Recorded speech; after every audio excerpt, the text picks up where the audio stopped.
ஒரு ஆணோ, பெண்ணோ கல்யாணம் ஆனதும் அடுத்த மாசமே கருத்தரிக்கணும்னு ஏன் நினைக்கிறீங்க?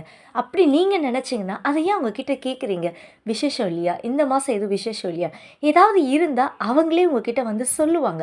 அப்படி நீங்க போய் கேட்கறது எப்படி தெரியுமா இருக்கு? அவங்களோட பெட்ரூம்குள்ள எட்டி பார்க்கறதுக்கு சமம். ஆமாங்க. கலவின்றது ஒரு ஹஸ்பண்ட் அண்ட் ஒய்ஃப்குள்ள நடக்கிற ஒரு சந்தோஷமான விஷயம். அதோட வெளிப்பாடு தான் அந்த குழந்தைன்றது.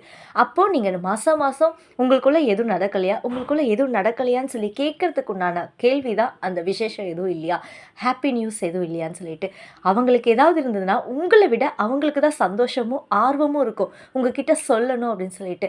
எந்த ஒரு நொடி பொழுதுலயுமே தயவு செய்து அவங்கள பார்த்து இந்த வார்த்தைய கேட்கவே கேட்காதீங்க.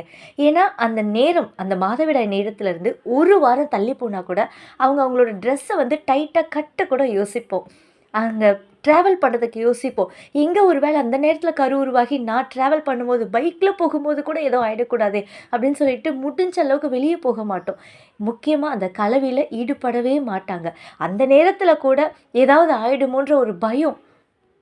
ஒரு வீடு இல்லாதவங்களையோ, ஒரு வேலை இல்லாதவங்களையோ பார்த்து, "எப்ப வேலைக்கு போக போற? எப்ப வேலைக்கு போக போற?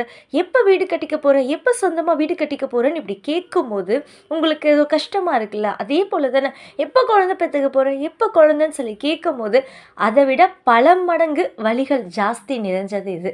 அதனால முடிஞ்ச அளவுக்கு அவங்க கிட்ட கேட்குற கேள்விகள தயவு செய்து நிறுத்திக்கோங்க. பேசறதுக்கு உங்களுக்கு வேற எதுவுமே இல்லையா? வேற எதையாவது பத்தி பேசுங்க. இல்ல பேசாம முகத்த கூட திருப்பிட்டு போயிருங்க தயவுசெய்து. இந்த மாரி வார்த்தைகள என்னைக்குமே யார பார்த்தையும் உதிர்த்து விடாதீங்க. நான் உங்கள் உள்ளம் நிறைந்த தோழி.